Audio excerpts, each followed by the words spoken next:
I didn't send flowers. He didn't call. He walked straight across a crowded ballroom full of senators and CEOs and stopped in front of a woman nobody else had bothered to notice all night. Then he asked her something no powerful man had ever asked her before. Not about her bakery, not about her desserts. He looked directly at her and said, "Do you have a boyfriend?" And Naomi Brooks, hands still dusted with powdered sugar, heart still carrying 5 years of invisible wounds, said the two words that would cost her everything she thought she knew about safety. Not yet. She had no idea that a man was already watching her from the other side of the room. No idea that those two words would light a fire inside someone capable of burning the entire city down. If you were her, would you have said something different? Before we go further, if you love stories about real women who refuse to be broken by powerful men, hit that subscribe button right now and ring the bell so you never miss what comes next. Drop a like and tell me in the comments, what city or country are you watching from tonight? I want to see just how far this story travels. Now let's get into it, because part 1 changes everything. Naomi Brooks had learned a long time ago that the best way to survive a room full of powerful people was to become invisible inside it. Not the kind of invisible that made you feel small. She had spent enough years feeling small, in school hallways, in professional kitchens, in the eyes of men who looked right through her like she was wallpaper with a pulse. No, this was a different kind of invisible, the kind she had chosen, the strategic kind, the kind where you kept your head down, your hands moving, and your attention entirely on the thing in front of you, which tonight was a 6-tiered dessert display that had taken her 48 straight hours to build from scratch. The Harrington Hotel's grand ballroom smelled like old money and fresh lilies. Everything in it cost more than her monthly rent. The chandeliers alone were probably worth more than her entire bakery building, including the oven she'd had to repair 3 times in the last year with her own 2 hands and a YouTube tutorial. The guests moved through the space in that particular way wealthy people had, slowly, unhurried, like time itself was something they owned and could spend however they chose. Naomi was not one of those people. She had exactly 45 minutes before the formal program began, and the guests stopped lingering near the dessert table. 45 minutes to make sure every plate was perfect, every garnish sat exactly where it was supposed to sit, every piece of hand-pulled sugar caught the light the way she had practiced in her kitchen at 2 in the morning the night before. She had no assistant tonight. Her usual helper, Marcus, had called out sick 3 hours before the event, which meant she was alone, in heels she hadn't broken in yet, working a crowd of 400 people who probably wouldn't even look at her face when they picked up a plate. That was fine. That was actually fine. She adjusted a raspberry on the corner of a dark chocolate tart and stepped back to look at the whole arrangement. Something was slightly off on the left side. She moved 2 petit fours 2 inches to the right and tilted her head. Better. The mousse was the thing she was most proud of tonight. Bittersweet chocolate, a touch of espresso, a single flake of smoked sea salt on top of each individual serving. She had tested the recipe 11 times over the last month. 11. Her business partner Keisha had told her she was being obsessive. Her mother had told her the same thing on the phone last Sunday, adding, as she always did, that Naomi might have better luck focusing on finding someone nice instead of perfecting a mousse that nobody would appreciate anyway. Naomi had smiled and changed the subject. She was good at that too. She was straightening the last row of petit four when she heard it. The particular shift that happens when a room full of powerful people suddenly and collectively turns its attention in a single direction. It wasn't a sound exactly. More of a change in air pressure, like the room itself had inhaled. She didn't look up immediately. She finished what she was doing first. When she finally straightened and let her eyes travel toward the entrance, she saw him. Damian Moretti was not the tallest man in the room. He was not the most decorated or the most visibly expensive, but there was something about the way he carried himself through a crowd. Like the crowd was an inconvenience he was choosing, in that particular moment, not to address, that made everyone else look like they were auditioning for a role he hadn't offered them. Naomi knew who he was. Everyone in New York knew who he was, the same way they knew the name of the current mayor or the weather on Sundays. You just knew. You absorbed it from the city itself. From the way people said his name with that specific kind of careful flatness that meant they were trying not to show how nervous it made them. She looked back at her dessert table. It was absolutely none of her business. She picked up a small cloth and wiped a smudge from the edge of a serving platter. Around her, she could hear the shift in social energy as politicians repositioned themselves and socialites manufactured reasons to drift toward the entrance. She stayed exactly where she was, fixed the smudge, put the cloth down, and checked the alignment of the mousse servings one more time. She was so focused on the second row that she didn't hear him approach. What she heard was his voice, low, unhurried, aimed entirely at her. "You've adjusted that same tray 4 times in the last 2 minutes." Naomi's hand stopped moving. She looked up. He was closer than she expected. Not threateningly close. There was nothing aggressive in his posture, but close enough that she could see the quality of his suit, the particular stillness in his dark eyes, the slight crease at the corner of his mouth that might have been the beginning of something almost like amusement. "I noticed a smudge," she said. It came out steadier than she felt. "There was no smudge," Damien Moretti said. She opened her mouth, closed it, because she knew, if she was being honest, that he was probably right. She had been adjusting things that didn't need adjusting for the last 20 minutes because adjusting things was easier than standing still in a room where she didn't belong. "Can I help you with something?" she said instead. He looked at the display for a moment, actually looked at it, not the polite half-glance that most guests gave her table before moving on to whatever or whoever they actually wanted. He looked at it the way she had looked at it when she'd finished building it, like he was seeing the actual work. Then he picked up one of the mousse servings. Naomi almost said something, almost told him that was the display tray, that the serving tray was to the left. She stopped herself because he was Damien Moretti, and she liked her bakery in one piece. He tasted it. She watched his face. She had spent enough years cooking for people to read the exact moment. Real reaction replaced polite performance. There was a pause. Just a beat, just the smallest fraction of a moment, and then something shifted in his expression. Not dramatically, he wasn't the kind of man who showed things dramatically, but something moved behind his eyes, something that looked a lot like surprise. "This is yours?" he said, not like a compliment, like a confirmation he was making for himself. "Yes." "You made this tonight?" "I made everything on this table." He set the empty glass down carefully. Looked at her again, not in the way men at events like this sometimes looked at her, assessing and then dismissing. Something more direct than that, more honest. "How long have you been doing this?" he asked. "Professionally? 6 years. My own bakery? 3. Where?" She hesitated for less than a second. "Crown Heights, Brooklyn." He nodded once, like he was filing the information away rather than acknowledging it. Then he said, without any particular introduction or transition, "Do you have a boyfriend?" The question landed so cleanly, so completely out of nowhere, that Naomi forgot for a moment who she was talking to. Her brain just registered, unexpected, rude, direct, and something else she didn't immediately name. Excuse me?"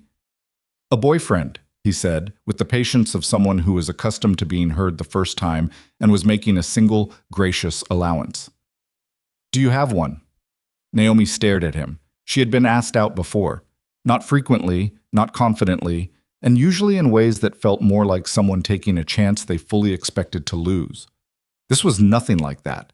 This wasn't even really an asking. It was more like an inventory question, like he was gathering information before making a decision about something that had nothing to do with her feelings on the matter, which should have annoyed her. Part of her was annoyed. But the honest, unfiltered answer climbed out of her mouth before she could stop it. "Not yet," she said. 2 words. Quiet. True. Something changed in his face. She couldn't have named exactly what. The almost amusement at the corner of his mouth became slightly more defined. His eyes stayed on her for another second, 1 beat longer than comfortable, and then he simply said, "Good evening," and walked away into the crowd, which reorganized itself around him the way water moves around something solid. Naomi stood behind her dessert table and stared at the spot where he had been standing. Her heart was doing something completely undignified, and she was going to ignore it. She picked up the cloth and found another smudge to fix.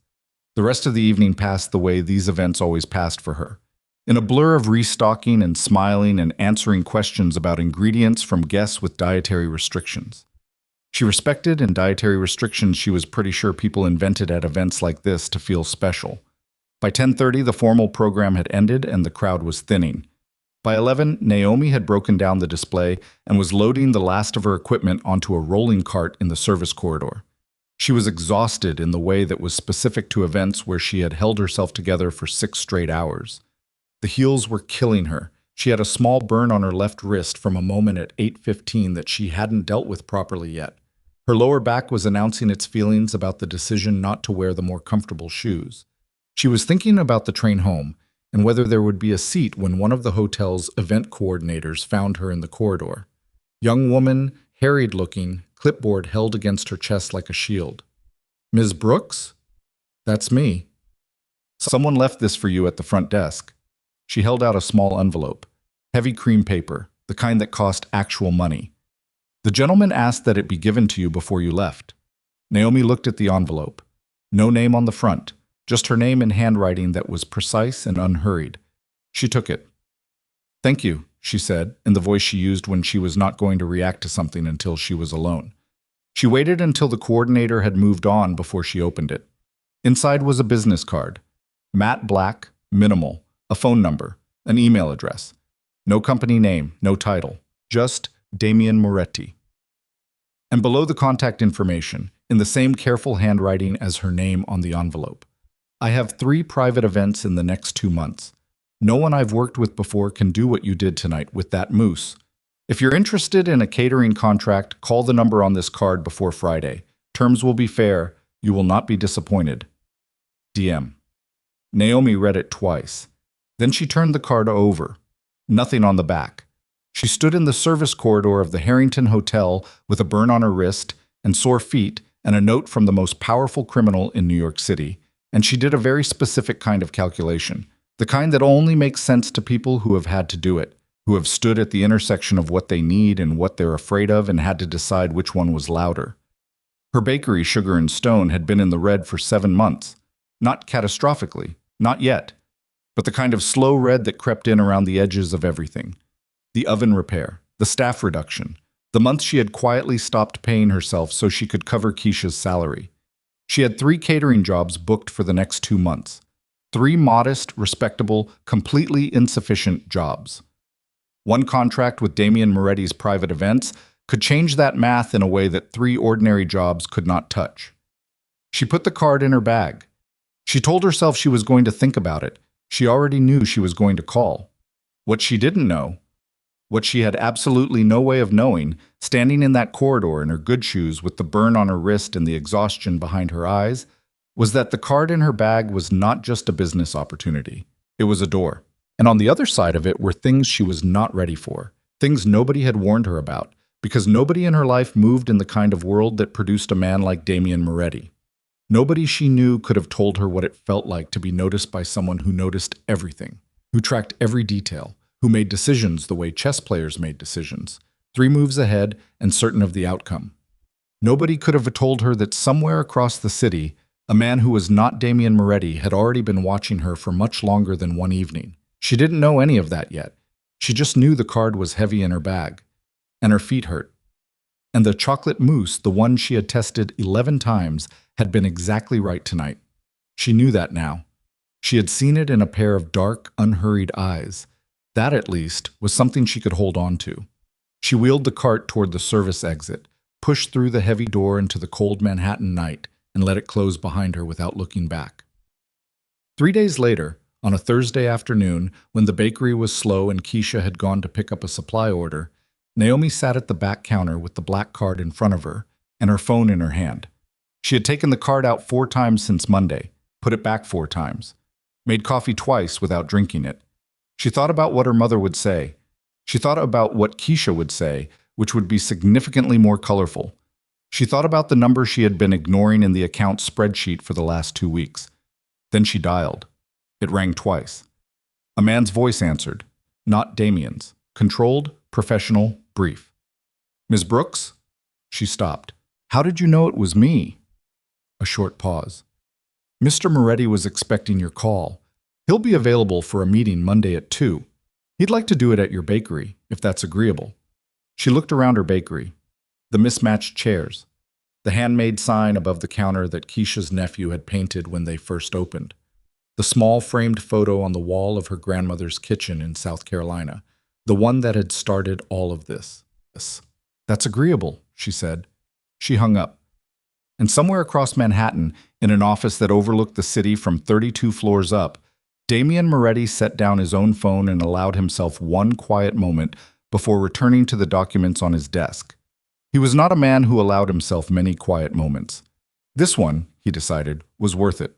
What neither of them saw was the figure seated at a corner table in the coffee shop across the street from Sugar and Stone, a man with a notebook and an unremarkable face, who had been there for 40 minutes, and who noted the time of the phone call with the quiet efficiency of someone who had been trained to notice exactly that kind of thing.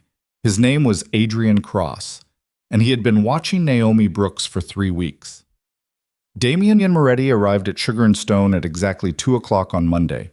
Not 1:58, not 2:03. 2 o'clock precisely, which Naomi would later understand was not a coincidence but a statement.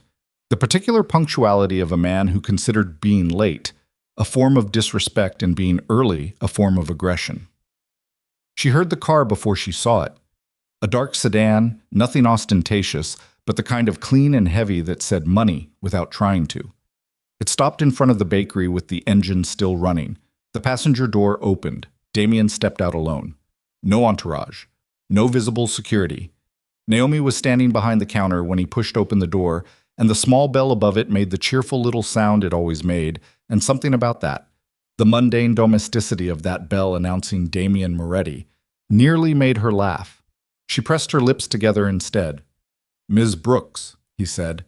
He looked around the bakery the same way he had looked at the dessert display, like he was actually seeing it. "Mr. Moretti." She gestured to the table she had cleared and wiped twice already that morning. "I made coffee, and I have whatever's left of this morning's batch if you want something." "Coffee's fine." He sat down without ceremony. No performance of inspecting the chair or adjusting his jacket. He just sat, and the space around him rearranged itself the same way it had at the Harrington, like the room had decided he was the most important thing in it and organized accordingly. Naomi poured 2 cups and brought them to the table. She sat across from him and put both hands around her mug and looked at him directly, because she had decided that morning, standing in front of her bathroom mirror at 6 a.m., that she was not going to spend this meeting being intimidated into smallness. "I looked you up," she said. "I assumed you would. So you know I know who you are, what you do." Damian picked up his coffee cup, drank, set it down. "Does that change whether you want the contract?" Naomi had rehearsed an answer to that question, rehearsed it in the shower, during the morning bake, while Keisha was in the back pretending not to listen with extreme concentration. "It changes what I need to understand before I sign anything," she said. "That's reasonable." He reached into his jacket, she held herself very still, and produced a folded document. He placed it on the table and slid it toward her. 3 events. Dates are on page 1. Payment structure is on page 2. You'll see a deposit amount. It posts within 24 hours of signature. She unfolded the document. The deposit amount was sitting right there on page 2, exactly where he said it would be. It was more than she made in a good month. A very good month. She kept her face neutral with the specific effort of someone who has been keeping their face neutral under pressure since childhood. "What kind of events?" she asked. "Private. Guest list between 40 and 80 people. No press, no public access, no social media documentation of any kind." He said it plainly, without apology or elaboration. "And the food is just food." He looked at her. "What else would it be?" "I'm asking." "Yes," he said. "The food is food. You cook. People eat. You're paid. That's the entire arrangement."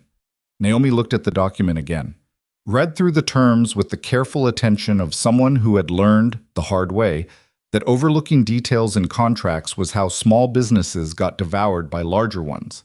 The language was clean, professionally drafted. Nothing in it asked her for anything except food preparation and delivery. She looked up. "I have one condition." Damian waited. "I bring my own staff. I don't work with people I don't know." Something moved in his expression, not displeasure, something closer to reassessment. "That's acceptable," he said. "Anything else?" "Not yet," she said, and then immediately heard what she'd said and felt her jaw tighten with the effort of not reacting to it. The corner of his mouth moved, not quite a smile. Then we have an agreement. She signed the document. Later, alone in the back of the bakery after Damien had left in his unremarkable dark sedan, Keisha came out from behind the storage curtain where she had absolutely not been listening and said, "So that's Damien Moretti. That's Damien Moretti. He's taller than I expected." Keisha. "I'm just saying he's tall." Keisha picked up one of the leftover croissants from the morning display and bit into it. "And his shoes cost more than my first car." "I know. And we just signed a contract with him." "We did." Keisha chewed, looked at the ceiling. "Your mother is going to have an episode." "My mother is never finding out." Keisha looked at her with the specific expression of someone who has been a best friend long enough to have an entirely separate vocabulary made of faces. This particular face said, "That is a fantasy you are welcome to live in for now."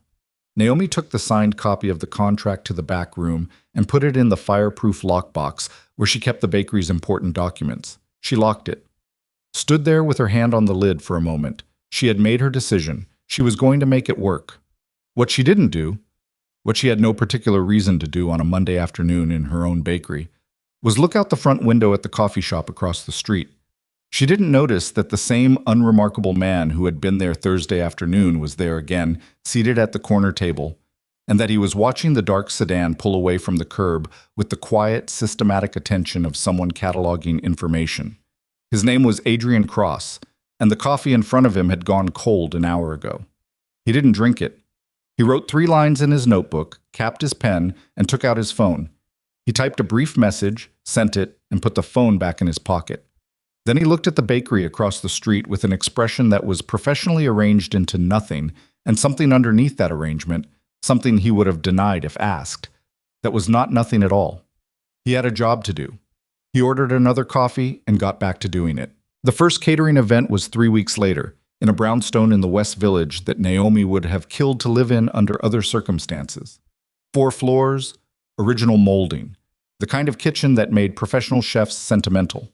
The guest list was 43 people, finance, law, what looked like old family money, and 2 men near the back whose names she was never given and who she did not ask about. She and Keisha ran the kitchen for 6 hours. Everything came out right. Not almost right, not right considering the circumstances. Right.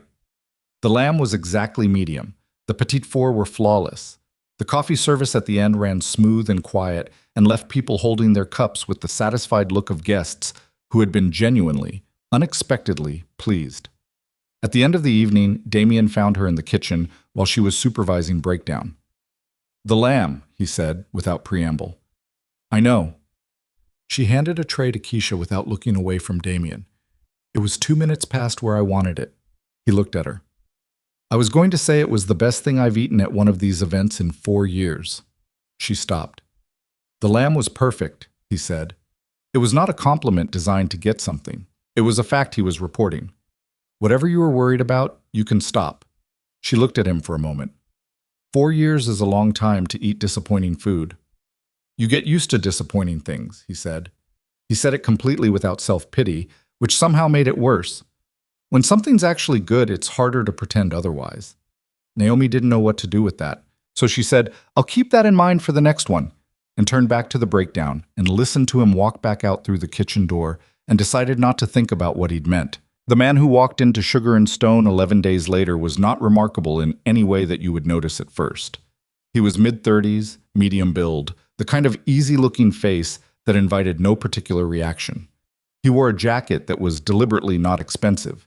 He ordered a black coffee and a slice of the brown butter peach tart that Naomi had listed on the specials board in her own handwriting, and he sat at the counter and ate it with the focused appreciation of someone who actually cared what food tasted like. When Naomi came out from the back to check the display case, he looked up and said, "This is extraordinary. The tart." "Thank you." She started adjusting the display. "You make everything yourself?" "Everything." "How long have you been here, in this location?" 3 years. She glanced at him. He had an open, easy quality, the kind that felt immediately trustworthy, which was the exact thing she'd learned over a lifetime to be slightly careful about. "I just moved to the neighborhood," he said. "I've been looking for a regular spot." He held out his hand across the counter. Adrian Cross, She shook it. Naomi Brooks. Well, Miss Brooks, he said, and smiled in the particular way of someone who didn't have to try at it. You've got yourself a regular. He came back Thursday, and the following Monday, and twice the week after that. By the third week, Naomi knew he took his coffee black, that he was from Portland originally, that he'd been in finance for 8 years and found it mostly hollow, and that he had a habit of reading actual physical books in a neighborhood full of people performing productivity on laptops. It was funny in the low-key, understated way that she found more disarming than people who were aggressively trying to be funny. He asked her questions and then actually listened to the answers instead of waiting for a gap to talk about himself. Keisha watched all of this from behind the counter with the focused interest of a documentarian. He likes you, she said one evening after Adrian had left. He's a regular customer. He is a regular customer who has been in here 8 times in 3 weeks and spent 20 minutes last Tuesday asking you what you would do with this space if budget wasn't a factor. That's just conversation. Naomi. Keisha put both hands on this counter. He asked you what your dreams look like. That is not just conversation. That is a man who wants to know you. Naomi wiped down the display case glass and said nothing, which Keisha correctly interpreted as her processing rather than dismissing. What I'm saying, Keisha continued, is that this one seems, don't say normal. I was going to say present. Naomi stopped wiping, thought about that. That's a low bar, Keisha. I know. Keisha picked up her bag from behind the counter. But low bars exist because they've been necessary. Don't hold that against him. She left. Naomi stood alone in the quiet bakery and looked at the chair where Adrian had been sitting that afternoon, leaning slightly forward, holding his coffee with both hands, asking her whether she'd always known she wanted to be a pastry chef or whether it had arrived slowly. She had told him the truth, she always had, that it had arrived slowly, through her grandmother's kitchen, through burned attempts and failed batters, and the specific humiliation of a culinary school instructor who told her, in front of 12 other students, that her palate was good but her confidence was a problem. Adrian had listened to all of it. He had said, quietly, "Sounds like you learned to doubt yourself before you ever got a chance to trust yourself." And then he'd eaten the rest of his tart and not tried to fix anything. She thought about that for a long moment. Then she locked up and went home. The second catering event was a private dinner in Tribeca. Smaller, 20 guests, more intimate, the kind of setting where Naomi could hear the actual conversations. She kept her attention in the kitchen and out of the dining room, which was her professional standard, and also, she acknowledged privately, a form of self-protection.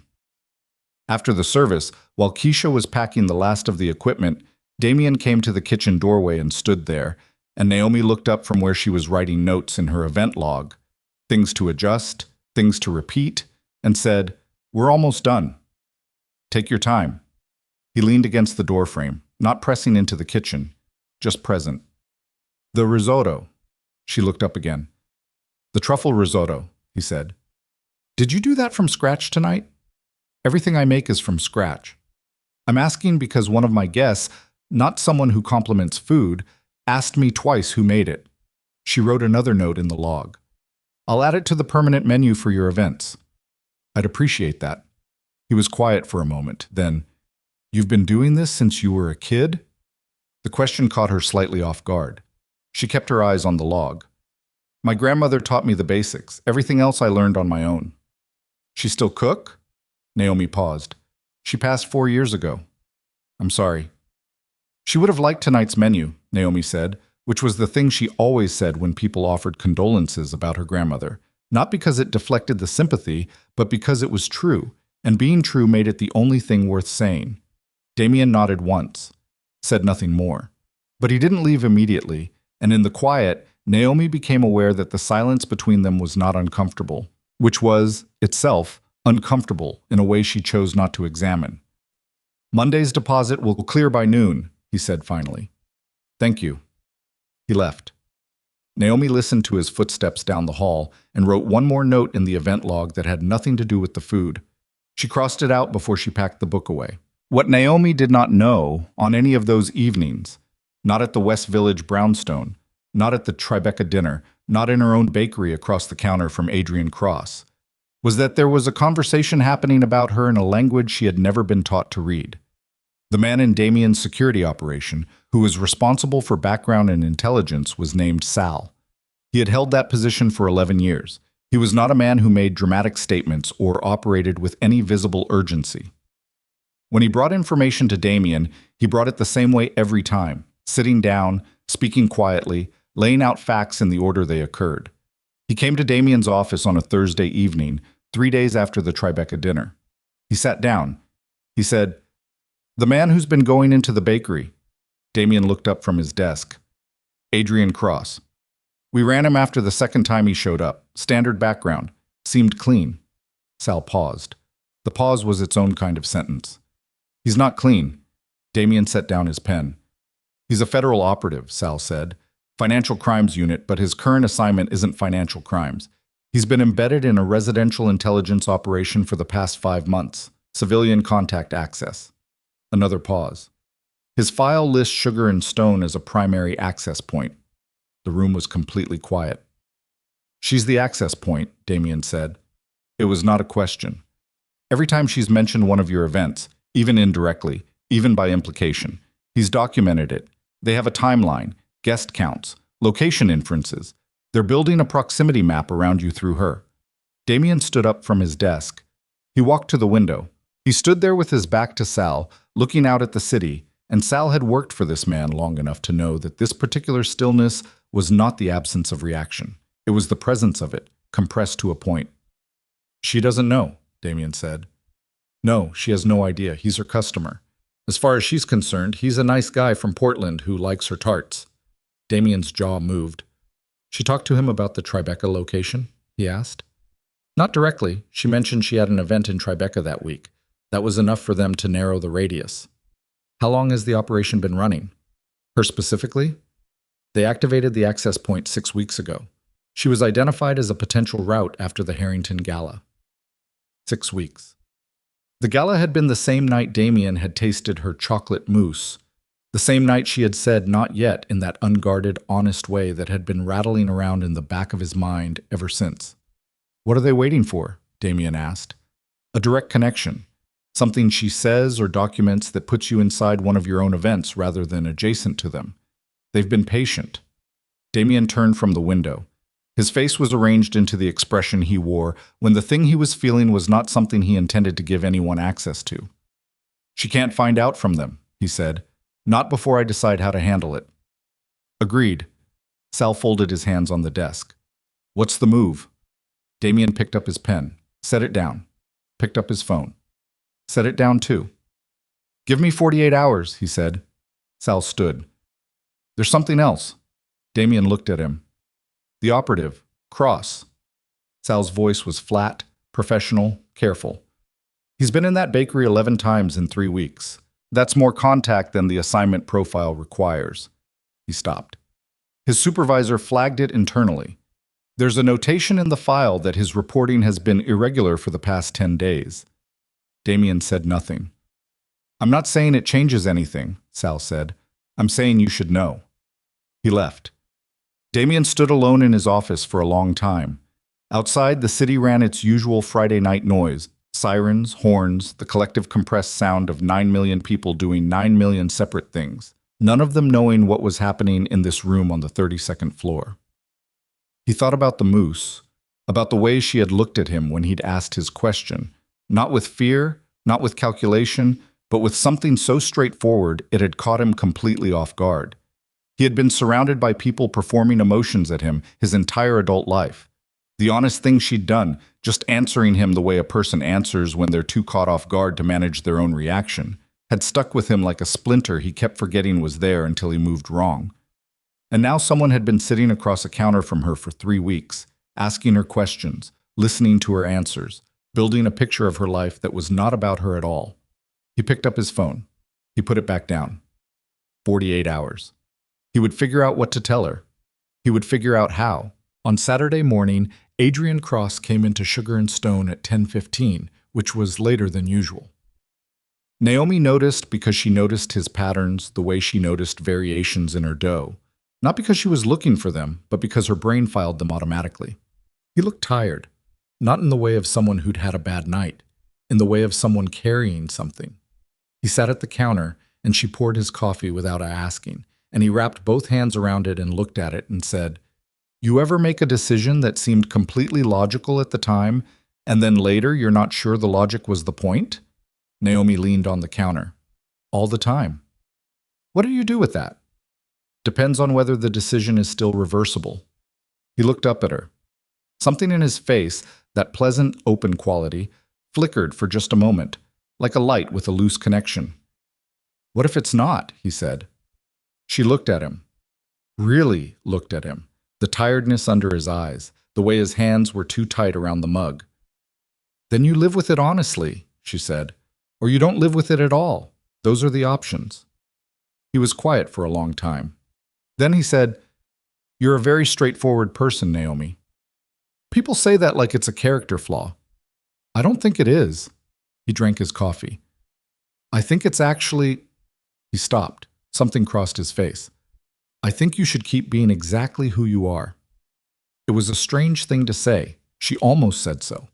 Instead, she refilled his coffee and went back to the kitchen and didn't think about the way he'd said it, careful, almost like a warning, until much later. Until it was too late not to think about it. 3 days after that Saturday, on a Tuesday evening when the bakery was closed and Naomi was alone doing the month's accounting at the back counter and confronting the slow red in the numbers with the familiar exhausted dread of it, her phone rang. It was a number she had seen twice before, Damien's security contact. She answered. "Ms. Brooks."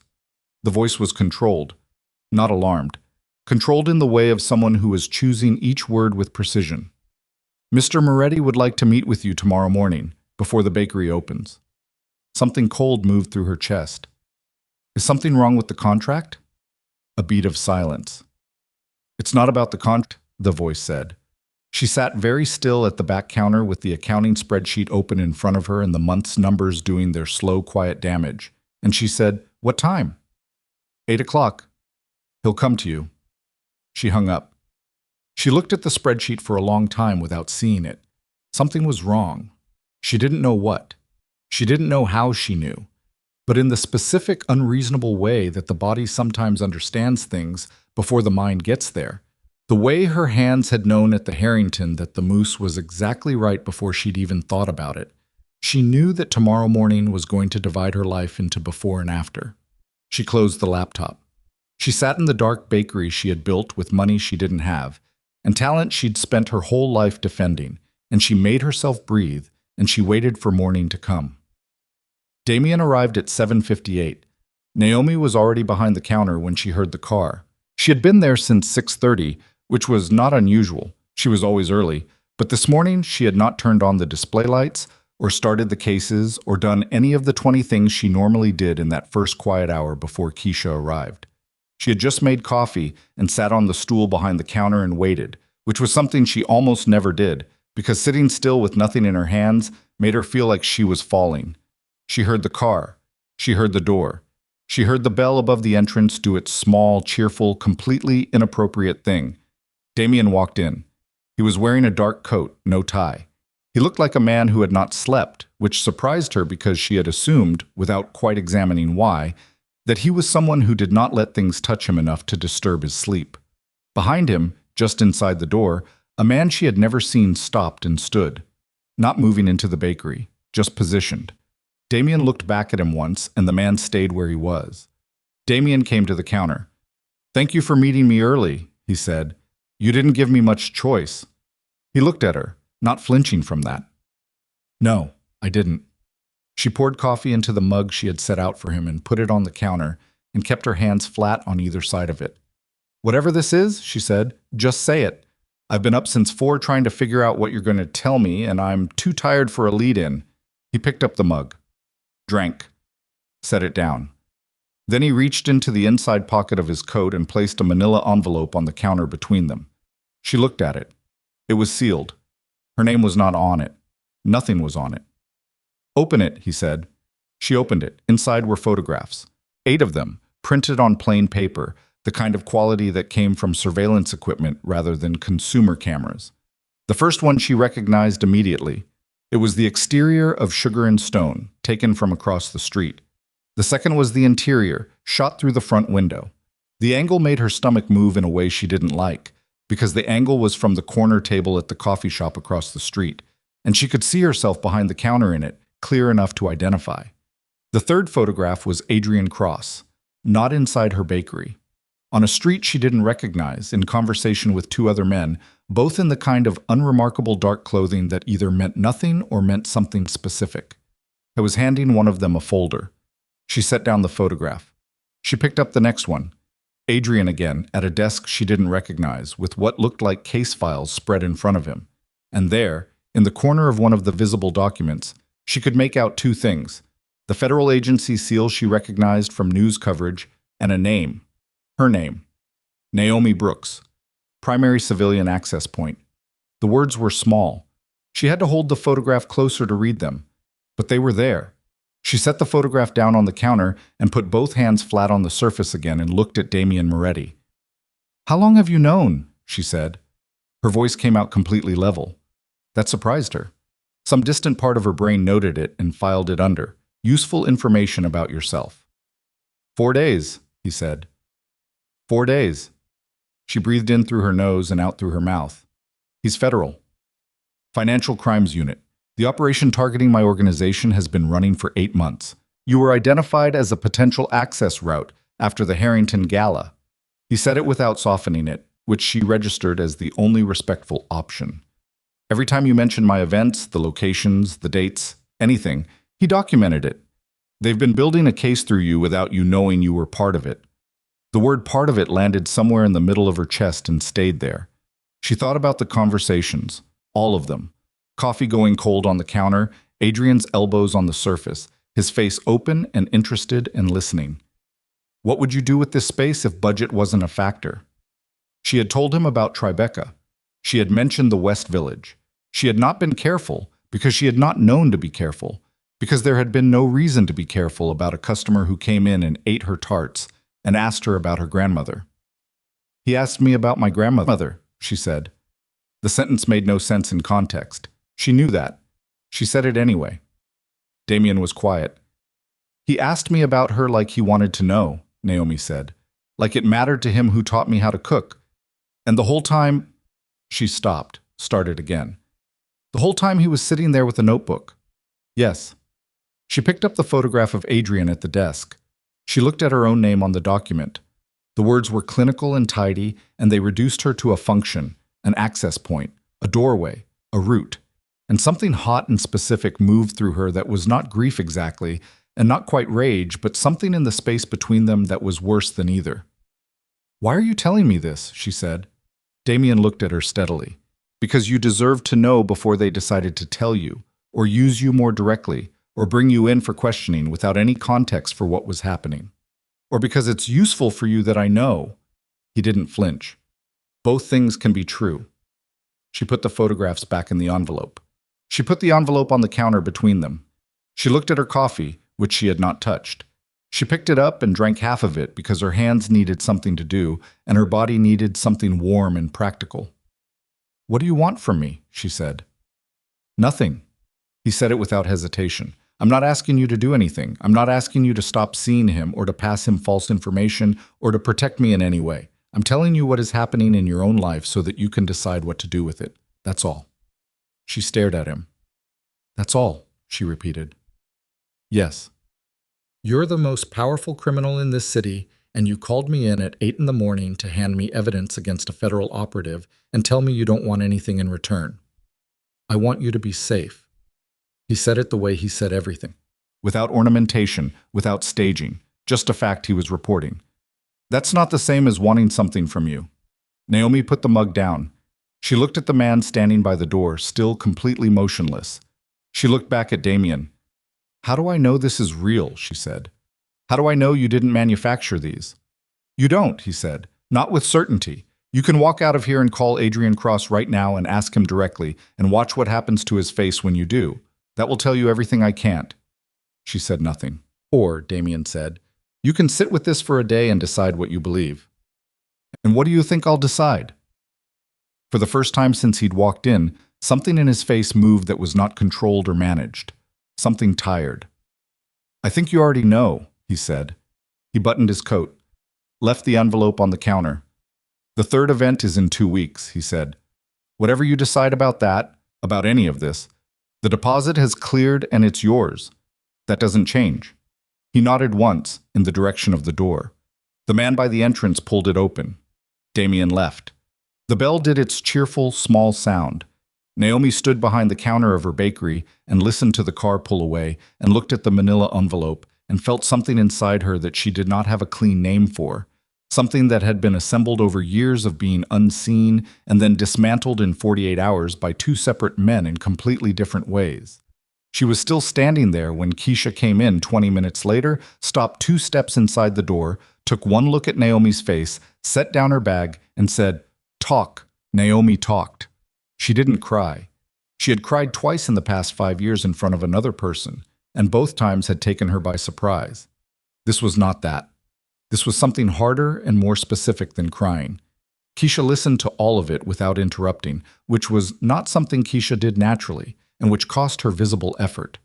She sat on the stool on the other side of the counter, and she looked at the photographs and she read the document with Naomi's name on it, and when Naomi was done, Keisha set down the last photograph very carefully. "Okay," she said. "Okay," Naomi repeated.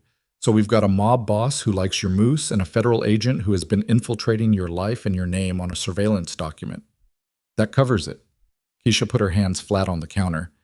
"I need you to hear something, and I need you not to argue with me for 30 seconds. Keisha, 30 seconds. She looked at her. "You did not do anything wrong. None of this is something you brought on yourself. You took a catering contract because we needed the money. You were kind to a customer because that's what you do. You are not responsible for what either of these men decided to do around you." Naomi's jaw tightened. "That's not the part that's eating me," she said. "I know." Keisha's voice went quieter.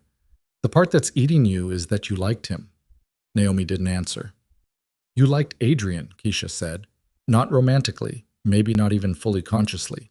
But you liked him because he listened and because he was easy and because he asked about your grandmother and actually seemed to care. And now you have to hold that next to the fact that it was a job." Naomi looked at the wall, at the framed photograph of her grandmother's kitchen. She had hung it there on the first day the bakery opened, a little crooked because she hadn't had a level and hadn't cared, just needed it there. "Every single question," she said. "Every time he asked me about an event, about my week, I thought it was just—" She stopped. "I thought he was interested in my life." "He might have been," Keisha said it carefully. "That's what the part at the end of the file says, that his reporting was irregular, that his supervisor flagged it. That doesn't help." "I know it doesn't." Keisha picked up her own coffee. "What are you going to do?" Naomi was quiet for a long time. "I'm going to talk to him," she said. Keisha set down the mug. "Naomi, he's coming in Thursday, same as always." She started collecting the photographs back into the envelope. "I'm going to talk to him." "And say what?" She sealed the envelope, put it under the counter. "I'll figure that out by Thursday." Thursday arrived with the particular indifference of days that don't know they're carrying weight. Adrian walked in at 10:22, a little later than usual. He was wearing a gray jacket she hadn't seen before, and he looked like a man trying to seem normal who had forgotten to rehearse the specific details of what normal looked like. Naomi poured his coffee without being asked. She set it in front of him. He wrapped his hands around it. She had planned, in the 3 days between Monday morning and now, to do this with control. To ask clean, direct questions and listen to the answers and not let her face do anything that gave away where she was going before she got there. She had run it through her head a dozen times. She had versions of it where she was cold and versions where she was quiet, and one version, at 3 a.m. on Wednesday, where she threw the coffee directly at him, which she had discarded as professionally inconvenient. What she had not planned for was how ordinary he looked. Just a man sitting at her counter, hands around a mug. The easy posture of someone who had been comfortable here for weeks. "Long week?" she said. "Kind of." He looked at the specials board. "Is the cardamom thing new?" "Added it Tuesday." "Can I try a piece?" She cut a slice of the cardamom orange cake and put it in front of him and watched him take a bite and watched his face do the same thing it always did. The brief, unguarded, genuine moment of actual pleasure. And she thought, that part is real. I know what real looks like in a person's face, and that part is real. And somehow that made it worse rather than better. She leaned on the counter. "Adrian," she said. He looked up. "I need to ask you something, and I need you to answer me honestly. Not strategically, not carefully, just honestly." Something shifted in him. Just a fraction, like a building settling. "Okay," he said. "Why do you come here?" He was quiet for a moment. "Because the food is—" "Don't." She kept her voice completely even. "Don't do that. I've watched you come in here 11 times in 4 weeks, and I've been telling myself it's because you like my tarts. And maybe that's part of it, but that's not all of it, is it?" The silence between them changed texture. Adrian set down the fork. He looked at the piece of cake. He looked at the counter. He looked at her. "Naomi, are you federal?" The word landed in the room like something dropped from a height. Adrian did not move. His face did something complicated. Several things cycling through in rapid, visible sequence. And she watched all of it. And what she was watching for was the denial. The smooth, immediate denial of someone with a prepared cover story. And it didn't come. What came instead was 3 seconds of absolute stillness. And then, "How did you find out?" Naomi felt her stomach drop through the floor. She had known. She had looked at those photographs and read her own name and known. But hearing him not deny it, hearing the question shift immediately to how rather than what are you talking about, was a different kind of knowing. The kind that doesn't leave room for any remaining version of maybe I'm wrong. "That's your answer," she said. "I can explain." "Don't." The word came out sharper than she intended. She pulled it back, lowered her voice. "I'm not asking you to explain yet. I'm asking you to just sit there. Sit there and let me have 30 seconds. He sat. She turned around and put her hands on the back counter and looked at the wall and breathed. In, out, in, out. She thought about her grandmother's kitchen, the way it had smelled on Saturday mornings. The way her grandmother had told her that the most important thing about cooking was that you could only do it well if your hands were steady. Steady hands, Naomi girl. Everything else follows. She turned back around. "Tell me what you were supposed to get from me," she said. Adrian's jaw was tight. Location information, event patterns, guest adjacency, meaning who was connected to whom through attendance at private functions. He said it the way someone recites something they have memorized, the color gone from the words. You were identified as a civilian in proximity to the primary target's operations. The assignment was to establish contact, build rapport, and gather location and network data through normal conversation. "Build rapport," she said. He looked at her. "Yes." "The question's about my grandmother." His face moved. "That wasn't—" He stopped. "It wasn't what?" "It wasn't part of the assignment," he said quietly. She looked at him for a long moment. "I don't know what that's supposed to do for me," she said. "I know." He dropped his eyes to the counter. "I'm not saying it to make myself feel better. I'm saying it because it's true, and because you asked me to be honest, and I owe you that much." "You owe me significantly more than that," she said. "Yes." No argument. "I do." Naomi picked up the envelope from under the counter. She had put it there Monday morning, and she had left it there because she had known she was going to need it Thursday. She placed it on the counter in front of him. He looked at it. He did not open it. He didn't need to. She could see in the way his shoulders shifted, barely, just barely, that he recognized the shape of what it was. "He gave you the file," Adrian said. "Photographs. Documentation. My name on a surveillance brief." She kept her hands flat. "All of which means that for the past 6 weeks I have been someone's informant without my knowledge or consent." "You were never an informant. I was a door," she said. "Which is worse. An informant at least knows they're involved. I was just open. I was just standing here open, talking to you like a normal person, and every time I said anything, you were filing it." Adrian had nothing to say to that. She could see him looking for something and coming up empty and having the basic decency not to fill the silence with something inadequate. The bakery was quiet around them. 8:30 in the morning, too early for the regular customers, just the two of them and the smell of the cardamom cake cooling on the rack behind her. "Are they going to come after me?" she said. "Legally. Is my name connected to anything that creates liability?" "No." He said it firmly. "You have zero criminal exposure. You were a civilian contact. That's fully protected under the operational protocol. You can't be held responsible for information provided without knowledge of its use." How generous of the federal government. He took the hit, didn't deflect it. What happens to the operation, she said. Now that I know. It depends on what you do with what you know.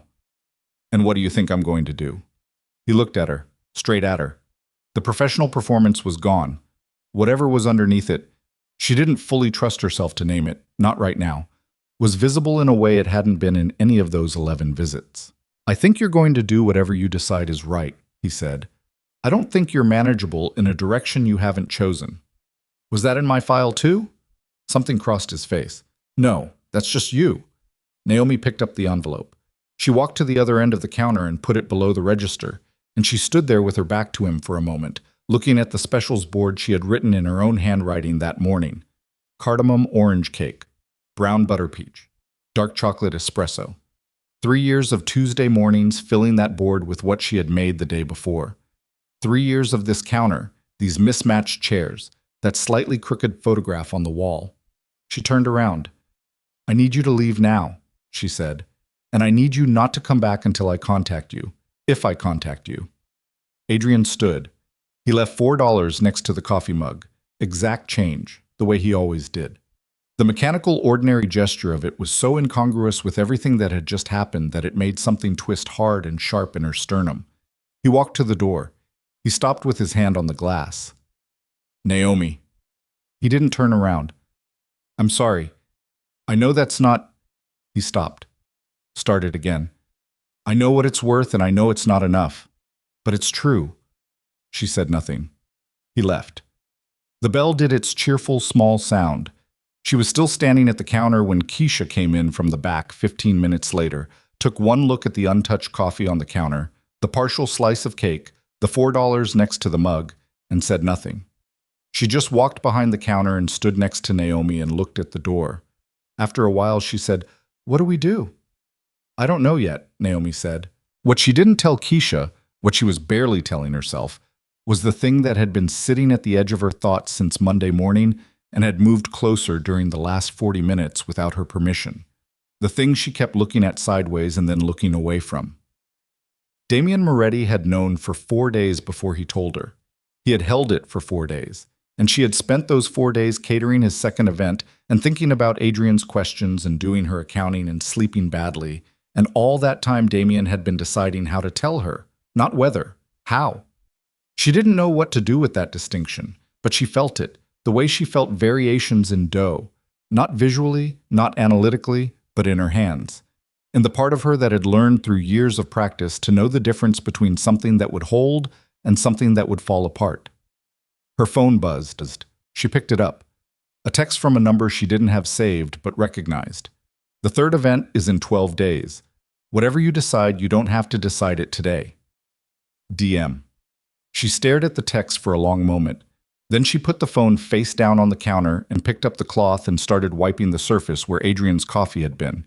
And she cleaned it until there was no trace of the mug, no trace of the $4, no trace of any of it. And then she kept cleaning because her hands needed to be doing something and because the alternative was standing still, and standing still right now felt like the most dangerous thing she could possibly do. Keisha watched her clean the counter for 30 seconds. Then she picked up a cloth too and started on the display case glass, and neither of them said anything. And that was its own kind of language, the language of two women who had been through enough to know when words were inadequate and work was the only thing left. Outside, across the street, the corner table at the coffee shop was empty for the first time in 4 weeks. And 2 blocks north, in a parked car that Naomi would not have recognized, Adrian Cross sat with his phone in his hand and a report half written on the screen and the cursor blinking at the end of the last sentence he had typed, which said, Civilian contact has been compromised. Recommend reassignment of access protocol. He looked at that sentence for a long time. Then he deleted it. He put his phone in his pocket. He sat in the parked car and looked at the street and felt the specific, unmanageable weight of a decision that had stopped being theoretical and become something he was going to have to live with in one direction or another. And he understood, sitting there with the deleted sentence still visible in the recent history of his own thinking, that the version of himself that had walked into Sugar and Stone 6 weeks ago with a clean assignment and a professional distance had left something in that bakery that he was not going to get back. The question was what he was going to do about it. The question was whether he was still the person who would do what the assignment required. He started the car. He drove. He did not go back to the office. 12 days is a long time when you are carrying something you cannot put down. Naomi worked. That was what she did with the 12 days. She worked the way she had always worked when something was wrong, not as distraction exactly, but as a kind of proof. Proof that her hands still knew what to do.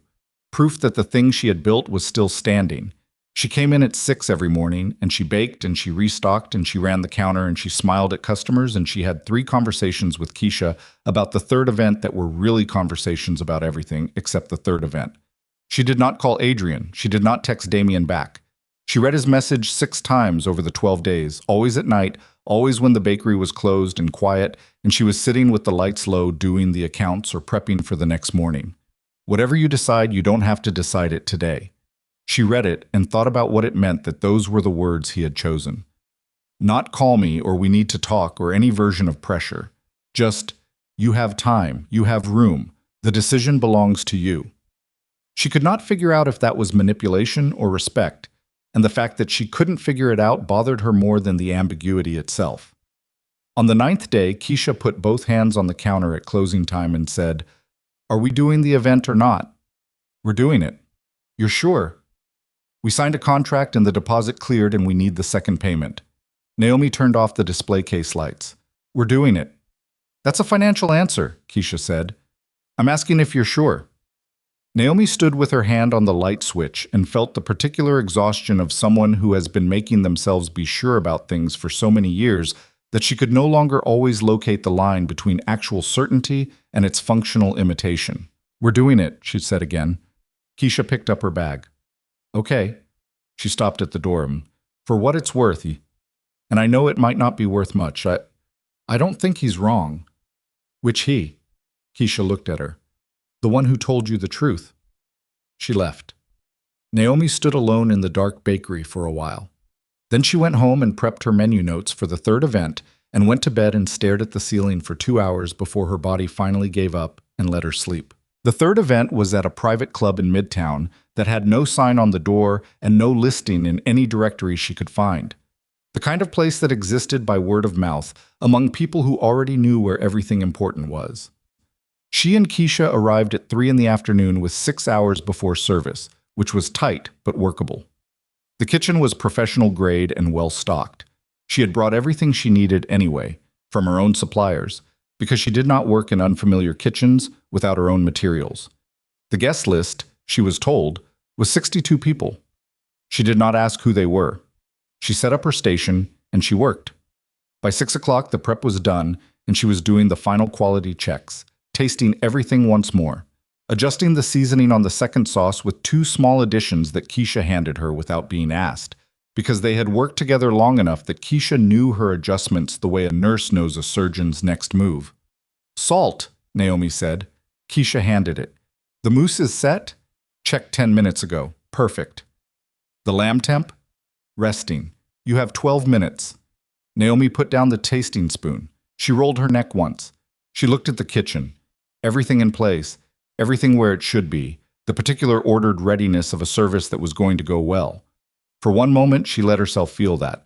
Just one moment. Then she picked up her chef's jacket and buttoned it and went back to work. The first hour of service ran exactly as planned. It was in the second hour that Naomi became aware of something wrong with the room. She couldn't have named it precisely. It was not a sound or a visible thing. It was a change in the quality of movement. She could see through the kitchen pass-through window, a kind of tension that moved through the room in a wave, starting at the far entrance and rippling forward through the guests. Conversations did not stop, but they changed. They became quieter, more watchful. She kept working. 15 minutes later, Damien's security contact, the man she knew only as the controlled voice on the phone, appeared in the kitchen doorway. I was wearing a suit, and he looked like a wall that had learned to stand upright. "Ms. Brooks." Quiet. "We have a situation." She set down the plating spoon. "What kind?" "Federal presence outside, 4 vehicles. They've been positioned since 7:30. He paused. "They're not moving yet, but they're watching every exit." Naomi felt the back of her neck go cold. "What do you need from me?" she said. "Nothing. I need you to keep cooking. Mr. Moretti's instruction is that the service continues normally, and nobody in this kitchen does anything differently. Where is he? In the dining room. A beat. He asked me to tell you that you and your staff are completely clear. There is no basis for federal interest in catering personnel. If they come in, you cooperate fully, and you say exactly what is true. You are the catering team. You have a signed contract. You know nothing about the guest list. That's mostly true, she said. It's entirely true, he said. Keep working. He left. Keisha was standing at the prep counter with a serving tray in both hands and an expression that said she had heard every word and was waiting to see what Naomi did. Naomi picked up the plating spoon. Finish the second course, she said. They finished it. The service continued. Naomi plated 62 second courses with hands that were steady because she would not allow them to be otherwise. And she sent every plate out through the pass with the timing and temperature exactly right. And she did not look through the window at the dining room more than 3 times. And each time she did, she could see Damien at the head of the central table with the particular composed stillness of someone who had decided a long time ago that outward panic was a resource he would never spend. At 9:15, the kitchen door opened. It was not the security contact this time. It was Adrian Cross. He was in plain clothes, dark jacket, no badge visible, but the way he stood in the kitchen doorway was different from every time he had stood anywhere near her.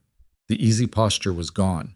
He stood straight and tight, and he looked at her with something in his face that was not the open, uncomplicated expression she had spent 6 weeks accepting as real. Keisha made a sound. Naomi put up one hand without looking at her, and Keisha went quiet. "You need to leave my kitchen," Naomi said.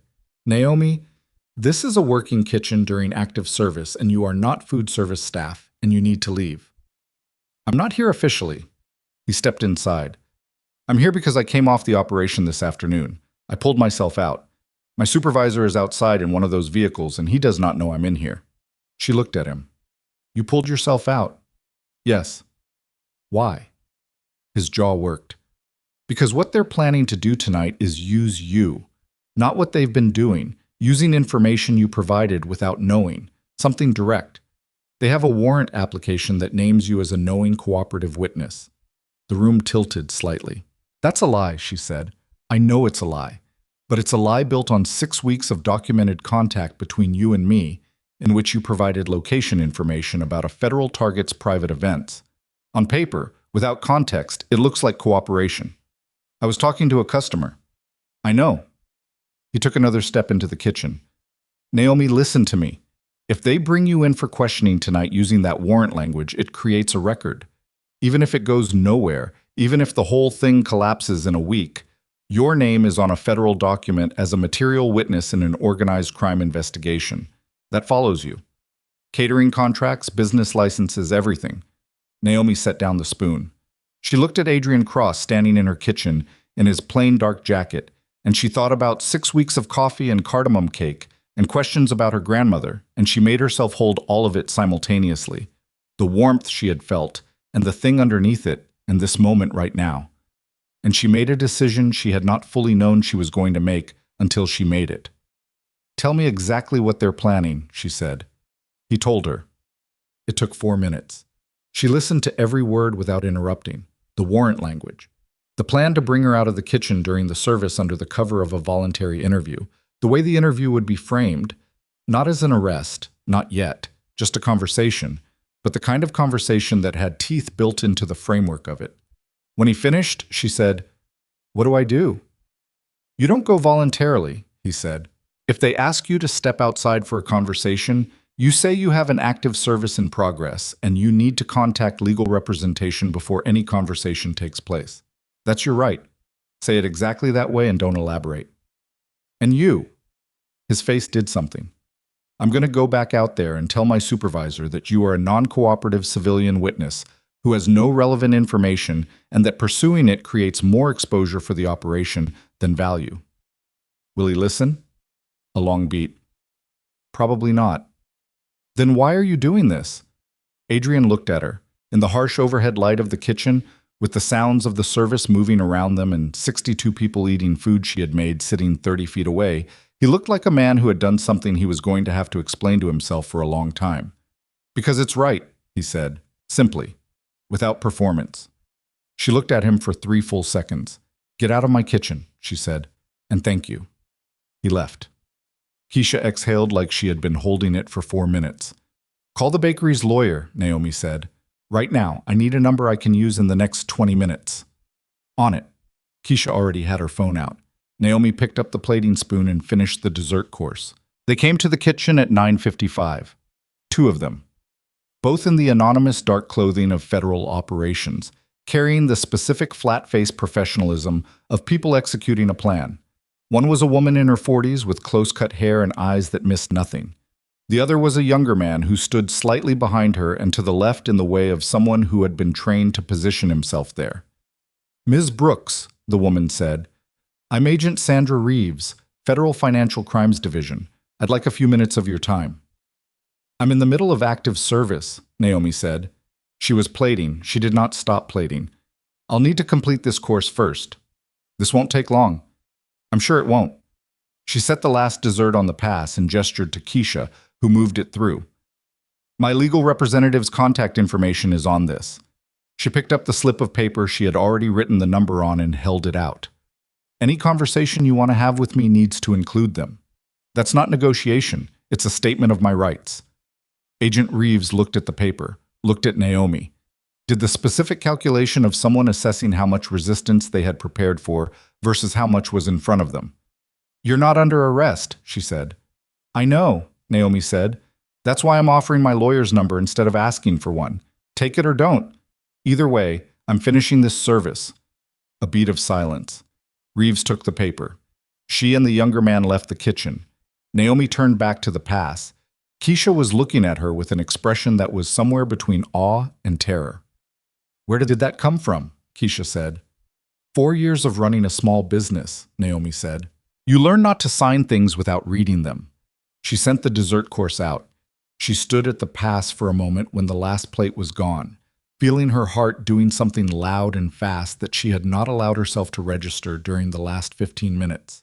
And she breathed once, twice, 3 times, and felt the adrenaline looking for somewhere to go and having nowhere. Then Damien walked into the kitchen. He stopped just inside the door. He looked at her. He looked at the kitchen. He looked at the service completed and packed and running down with the organized efficiency of someone who had not lost their focus for a single minute. They came in, he said. Yes. What happened? I gave them my lawyer's number and finished the service. He was quiet for a moment. That's all? He said. That's all. Something moved through his face. She was getting better at reading the small things in it, the variations that most people probably never saw because they were either afraid of him or performing for him. This one was something she didn't have a clean word for yet. Adrian was here, she said. It was not a question. Damien's stillness changed quality. I know. He came off the operation. He warned me about the warrant language. I know. A beat. Sal told me he went in. You didn't stop him. Damien looked at her. No. Why not? He was quiet for a moment that was longer than his usual silences. Because you deserve to know what was coming from someone you'd actually chosen to talk to. He said it like the words cost him something. My security team could have handled it. I chose not to. She looked at him. That's the most complicated thing you've said to me, she told him. I know. You let him come in here and warn me even though he's been running an operation against you for 8 months. He came in here to protect you, Damien said. Not me. That's a different category. She didn't know what to say to that. She looked down at the counter and then looked back up. What happens now? She said. Outside. Reeves and her team are deciding whether to escalate or pull back. Without a cooperative witness, the warrant language falls apart. They need you to make a statement. If you don't, they have circumstantial proximity, and that's all they have. And what do they have on you? He held her gaze. Less than they want. More than I'd like. Nothing that's going to move tonight. Tonight, she said. Tonight. He said it without evasion. She started breaking down the last station. Methodical. Hands moving through the familiar sequence. She heard him stay in the kitchen rather than leave, which she registered as intentional. Not hovering, not managing, just present. You knew this event might draw attention, she said. She was not looking at him. When you booked it, you knew. A pause. I knew it was possible, he said, and you booked it anyway. Yes. With my catering contract. The word yes did not come this time. She looked up. Damien was looking at her with something in his face that was the closest she had ever seen him come to looking like something had landed on him. That was a mistake, he said. She put down the cloth she was holding. I'm sorry? Booking this event with you on it, knowing the risk. His voice was even. It was a mistake and it was mine and I should have rescheduled the event or found different catering. I didn't. That was wrong. Naomi stared at him. Damien Moretti did not look like a man who said those words frequently. He did not look comfortable with them. He looked like someone who had arrived at a conclusion through the specific mechanism of being unable to avoid it and had decided to say it out loud rather than let it sit in a room between them unspoken. You're apologizing to me, she said. Yes. Why?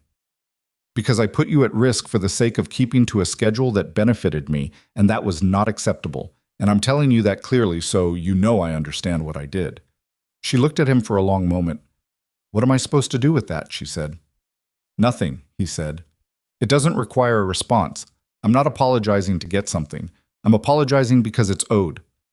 Outside, through the kitchen wall, she could hear the distant sound of movement, vehicles, voices, the organized activity of people making decisions about what to do next. The federal team deciding their next move.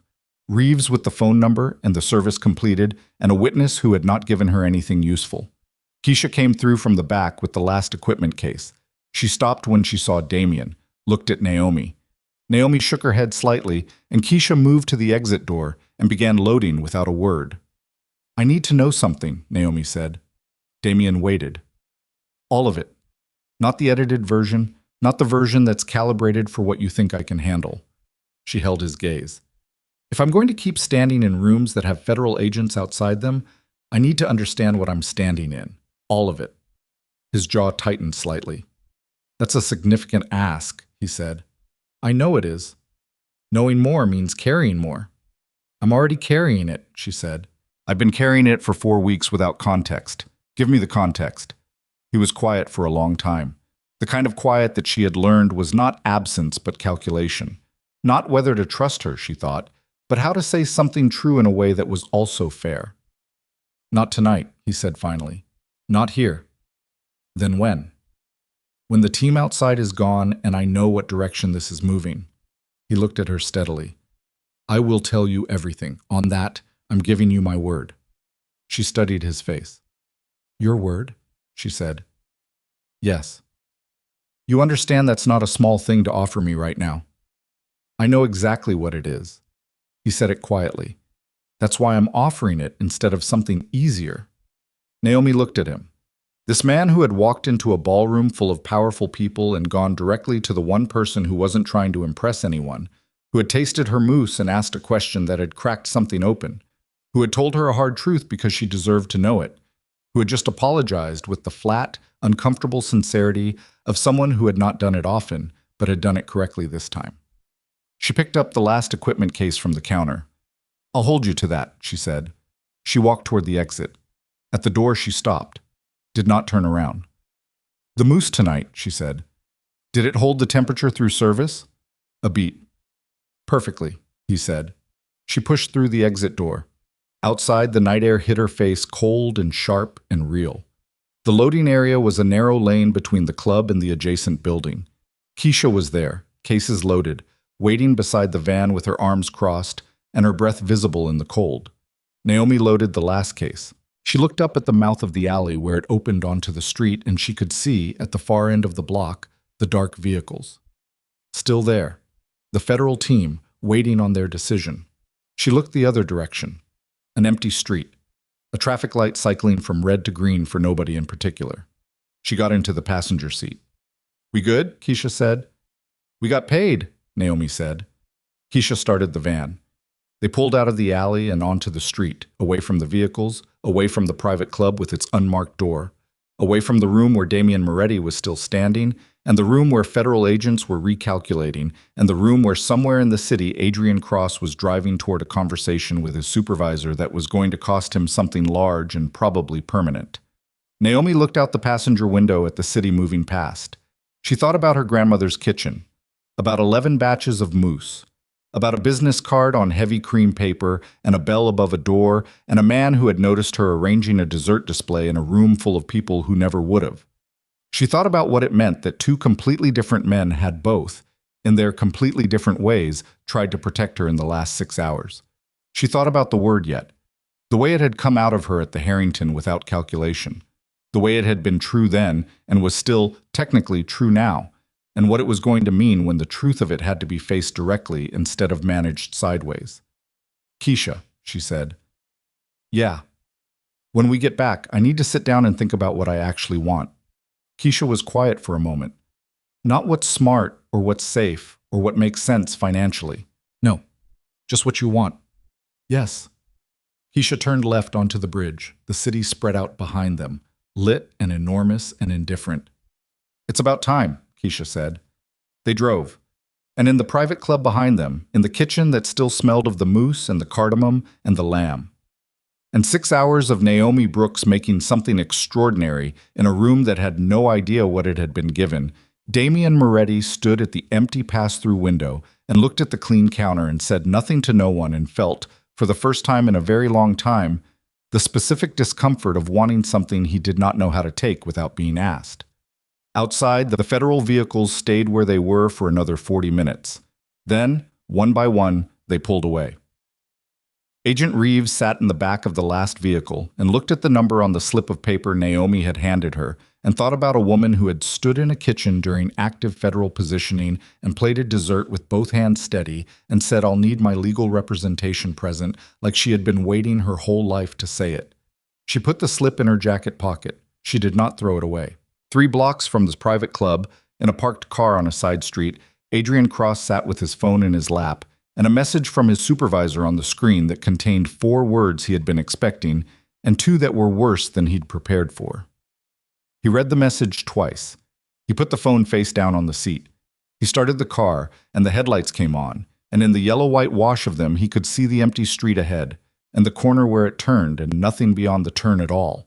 And he drove toward it anyway, because there was no direction that wasn't forward now, and he had made his choices, and they were made. And the only remaining question was what kind of man he was going to be about. Adrian Cross walked into his supervisor's office at 11:43 that night and did not knock. Special Agent in Charge Dennis Holt was already there, which meant he had been expecting him, which meant someone had told him Adrian was coming, which meant the last 4 hours had been moving on a track Adrian had not fully controlled, even when he thought he was steering. Holt was 61 years old, built like a man who had spent 3 decades being right, and had the posture to prove it. He was standing at the window when Adrian came in, and he turned slowly, with the unhurried movement of someone who had already decided how this conversation was going to end. "Close the door," Holt said. Adrian closed it. "Sit down." "I'll stand." Holt looked at him for a long moment. Then he moved to his desk and sat down himself, which was its own kind of power move, making Adrian the one standing in the middle of the room while Holt arranged himself behind the authority of the desk. "You went into the venue," Holt said. "Yes." "Without authorization, without notification, in direct contravention of operational protocol during an active positioning." "Yes." "And you warned the civilian contact." "I warned her that the warrant language being applied to her was inaccurate and that she had a right to legal representation before any voluntary interview." Holt's jaw moved. "You interfered with a federal operation, Adrian?" "I corrected a misrepresentation being used against a civilian who had no culpable knowledge." Adrian kept his voice level. "The warrant language naming her as a knowing cooperative witness was false. She wasn't cooperative. She was deceived. There's a significant legal and ethical distinction, and you know it." "What I know," Holt said, "is that you have been logging irregular contact hours with the civilian for the past 3 weeks. What I know is that your field reports for the last 10 days were filed incomplete. What I know is that you pulled yourself off a live operation and then walked into the middle of it anyway, which is not what pulling yourself off an operation means." Adrian said nothing. What is she to you? Holt said. Not aggressive, clinical. The question of a man doing an assessment. She's a civilian who got used without her knowledge and then was going to get used again in a way that would damage her life permanently for the sake of a case that doesn't need her to succeed. That's what she is operationally, Holt said. I asked what she is to you. The silence between them was the kind that has weight. She's someone who deserved better than what we did, Adrian said. Holt looked at him for a long time. You're done, he said. Not suspended. Done. I'll need your credentials by 8 tomorrow morning. The operation will be reassigned. Your reports will be reviewed for any additional breach. He paused. If the review finds anything beyond what I already know, we'll be having a different conversation. Adrian reached into his jacket, put his badge on the desk, reached again and put his service identification next to it. The review won't find anything beyond what you already know, he said, because what I did tonight is the only thing I did that I'm not willing to put in a report. He walked to the door. Cross. Holt's voice stopped him. He turned. Holt looked at the badge on his desk, then at Adrian. 8 years, he said. It was not a compliment or a condolence, just a number. The way a doctor states a number, factual, stripped of sentiment. 8 years, Adrian agreed. He left. The walk to the parking garage took 4 minutes. He did it without looking at anything in particular. His hands were in his pockets and his heart was doing something loud that he chose not to give too much attention to because the attention would not help and the walking helped, and right now the only useful thing was to keep moving. He got in the car. He sat there. He thought about the cardamom cake and the way Naomi had stood in that kitchen and handed Agent Reeves a phone number like she was handing someone a grocery receipt. Matter of fact, non-negotiable, unafraid. He thought about the first time he had walked into Sugar and Stone and ordered the black coffee and told himself it was purely professional, and the way that story had started coming apart around the 4th visit, and the way he had kept filing the reports anyway, and the specific moral cowardice of that, continuing to do the thing while knowing it was becoming wrong. He thought about what she had said, live with it honestly or don't live with it at all. He started the car. He drove back to his apartment, and he did not sleep. And in the morning he cleaned it with the focused attention of a man who needed his hands to be busy, while the rest of him figured out who he was going to be now. Naomi did not hear from Damien for 5 days. She thought about that.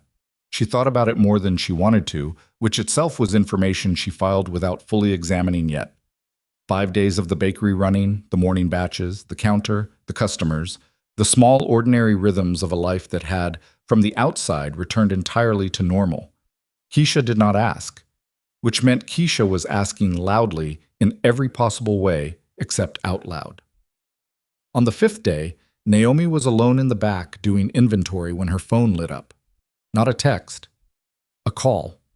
She looked at the screen, looked at the number, looked at the ceiling, and answered. The review is done, Damien said. No preamble. On my end and theirs. I know where the exposure is, and I know what they have, and I know what's going to happen in the next 30 days. Are you in danger? She said, and then was immediately annoyed at herself for that being the first thing out of her mouth.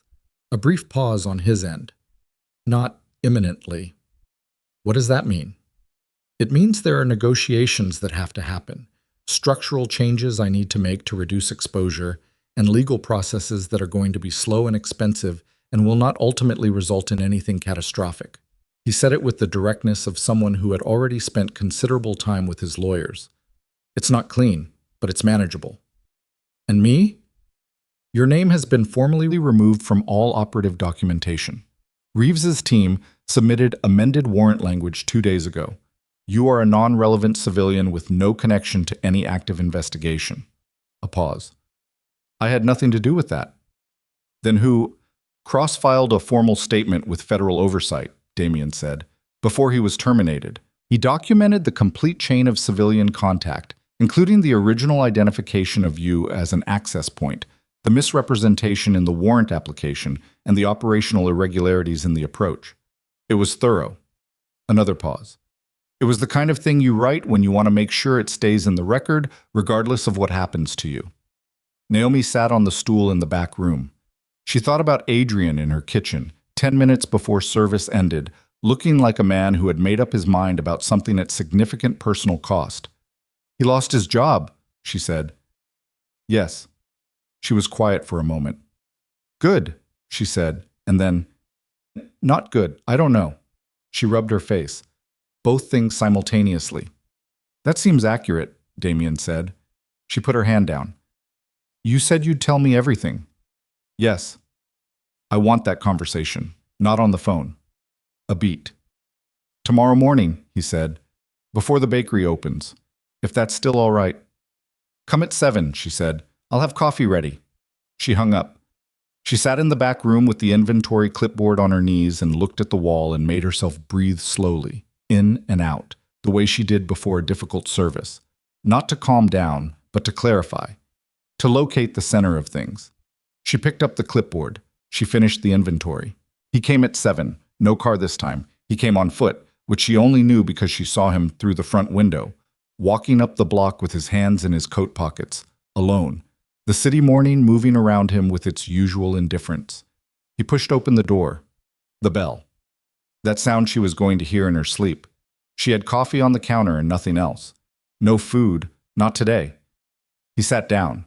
She sat across from him. Neither of them touched the coffee immediately. "Start wherever is hardest," she said. He looked at her. Whatever response he had prepared, she had apparently moved past it. He was quiet for a moment, recalibrating. Then he talked. He talked for 40 minutes. She did not interrupt. She sat with both hands around her coffee mug, and she listened to a man dismantle the carefully constructed walls of what he was, and show her what was behind them, and she understood as he talked that this was not something he did, that it was costing him in real time, this talking, and that he was choosing to pay it because she had asked him to, and he had given her his word. He told her about the organization. Not the operational specifics that would have put her in a position of knowing things she didn't need to know, but the shape of it, how it had been built and on what it controlled and why, what had changed in the last decade, and what the legal pressure of the last 8 months had actually done to its structure. He told her about the people in it he felt responsible for and why. He told her about the decisions he had made that he still believed were correct, and the ones that kept him awake at different hours for different reasons. He told her that his father had built the first pieces of it and died before seeing what it became, and that for a long time Damien had been unable to distinguish between running the organization because he had chosen it, and running it because leaving would have felt like a betrayal of someone who was no longer there to ask. She did not say anything about that. She did not need to. He told her about the Harrington Gala, about walking in and scanning the room the way he always scanned every room, and the moment his eyes had stopped on her, not because of anything calculated. He was precise about this, and she believed the precision, but because she was the only person in a room full of performance who was not performing. She was just there, doing her work, and in the context of everything that surrounded him at all times, it had landed like something he had not known he was waiting to see. "I asked you a question I had no right to ask," he said. "You did," she agreed. "I don't regret it." "I know." She looked at him. "That's part of why I'm still sitting here." His jaw moved. He looked down at the counter for a moment. When he looked back up, there was something in his face that she thought was probably as close as he got to exposed. "The third event," he said, "booking it with you knowing the risk. I told you it was a mistake and I meant it, but I want to tell you why it happened, because you deserve the why and not just the apology." She waited. "I didn't want to lose access to you," he said, "not as the caterer, as—" He stopped, started again, which she noted because she had not seen him restart a sentence before. "I knew if I rescheduled the event and brought in different catering, you'd fulfill the contract for the first 2 events, and that would be the end of it, and I wasn't ready for that to be the end of it." She looked at him for a long time. "So you put me in a room with federal agents," she said, "because you weren't ready to stop seeing me." "Yes." No deflection, no qualifier. "That is," she said carefully, "a spectacular failure of judgment." "Yes," he said again, "it is. And you understand why I need to say that out loud and have you confirm it. Because it matters that I know what I did. Not just apologize for it, but actually understand what it was." He held her gaze. "I understand it." She drank her coffee. He drank his. Outside, the city started its morning in earnest. A delivery truck, someone's music, the particular collective sound of a neighborhood waking up. What are you negotiating? She said. 30 days, you said. He set down the mug. The organization is restructuring, legitimizing several operations that have been running in gray areas. There are legal settlements in progress. It's not a transformation story. I'm not going to sit here and tell you I'm becoming someone clean, because that would be a version of lying, and I told you I was done with that. He looked at her steadily. I'm telling you it's changing, slowly, in ways that are real but not dramatic. And the parts that don't change? He was quiet. I'm not asking you to defend them, she said. I'm asking if you're honest about them. Yes, he said. I'm honest about them. She nodded once, slowly. That's more than most people give me, she said, including people who are supposed to be legitimate. Something in his face shifted. You're not afraid of me. I was a little at first. She said it plainly. The night you walked into the Harrington, I knew exactly who you were and I was nervous. But you didn't do anything with it. The thing that makes people afraid of you, the power, the weight of it. You didn't point it at me. I wouldn't. I know that now. She looked at him. That took me a while to actually know. The morning light was doing something through the front window. The particular angle of early sun that hit the bakery in the fall and turned everything inside slightly gold for about 20 minutes before it moved on. She had always liked that hour. It made the mismatched chairs look intentional. I need to say something to you, she said, and I need you to hear it as what it is and not as what you want it to be. He waited. I'm not going to be something you protect, she said. I spent 3 weeks being managed by one man and 3 months being watched from a distance by another, and I'm done with both versions. If there's anything between us that's real, it happens with me knowing what I'm walking into. All of it, not just the parts you've decided I can handle. I gave you all of it this morning. You gave me a significant portion of it, she said. I'm not being difficult. I'm telling you that if anything shifts, in the organization, in what you're managing, in what the risk profile looks like, I find out from you. Not from a manila envelope at 7:58 in the morning. He looked at her for a long moment. That's a reasonable requirement, he said. It's not a requirement. It's a condition for this conversation continuing to exist. She held his gaze. I'm not threatening you. I'm explaining what I need to be a person in your life rather than a function of it. A person in my life, he repeated quietly. That's what I said. That's what I want, he said. It came out without the controlled flatness of most of his sentences. Just straight, direct. A little rough at the edges in the way of something that hadn't been said enough to be practiced. She looked at the counter between them. I know, she said. 2 weeks later, Adrian Cross walked into Sugar and Stone at 10 in the morning. Naomi saw him through the window before he came in, and she had enough time to make a decision about her face before the bell rang. She let her face do what it did, which was complicated, and she did not try to manage it. He came to the counter. No notebook. No jacket with the professional cut. A plain sweater. He looked like someone who had been sleeping badly and had recently stopped caring whether it showed. Coffee? She said. Please? She poured it. Put it in front of him. He wrapped both hands around it and looked at it for a moment. Then at her. I'm not here to ask for anything, he said. I want to say that first. Okay. I filed the statement with oversight before Holt terminated me. So the sequence was, I filed it, they reviewed it, they used it to amend your documentation, and then the termination was processed. He paused. I'm telling you the order because I want you to know it wasn't a trade. I didn't do it to get reinstated or to negotiate anything. I did it because it was accurate, and it needed to be in the record. I know, she said. Damien told me. Something moved in his face at the name. He absorbed it. Okay. She looked at him. How are you doing? He made a sound that was not quite a laugh. Honestly, I don't know yet. 8 years. You do something for 8 years and then it's gone, and you're standing in your apartment at 6 a.m. trying to figure out who you are without it. What were you before 8 years ago? He looked surprised that she'd asked. Younger, he said. Less certain I was always right about things. That sounds like a trade you should think about reversing. He was quiet for a moment. The questions I asked you, he said. About your grandmother, about what you do with the space, all of it. He looked at her directly. That was real. I need you to know that was real. She looked at him for a long time. I know, she said finally. That's the part I had to sit with the longest. That it was real, and it was also a job, and both things were happening at the same time. She picked up the cloth and wiped the already clean counter because her hands needed it. I'm not going to tell you it didn't hurt. It did. But I also can't tell you that the part that was real didn't matter, because it did. It still does, in whatever way that counts. Adrian's jaw tightened. He nodded once. What will you do? She said. I have some savings. A friend with a firm in Seattle. He drank his coffee. Something quieter. I think I need something significantly quieter. That sounds right. He put $4 on the counter. Exact change. She looked at it and felt something in her chest that was sad and specific and smaller than it would have been 2 months ago, which was its own kind of healing. Naomi, he said. He stood. You're going to be okay. I know that, she said, not unkindly. I've known that. He almost smiled. Yeah, I figured. He picked up his jacket from the stool. Take care of yourself. You too, Adrian. He walked to the door, pushed it open. The bell. She watched him go. She stood behind her counter and let herself feel it.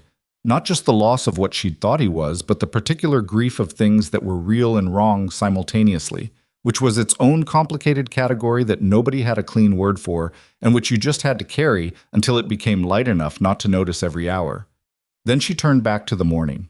The anniversary of the Harrington Gala arrived on a Saturday in November. Naomi knew it was the anniversary because she had not been counting, but her body had, the way bodies keep time around things that mattered.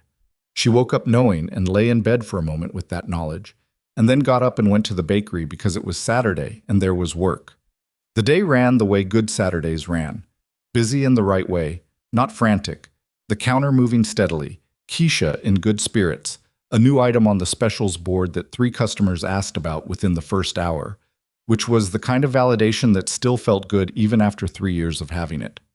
Around 4 in the afternoon, when the rush had slowed to a comfortable pace, a delivery arrived. A single envelope, hand-delivered by a man she didn't know who said nothing except her name as a confirmation and left. She opened it at the counter. Inside was a card, cream paper, good weight. In handwriting she recognized, "You still haven't answered my question."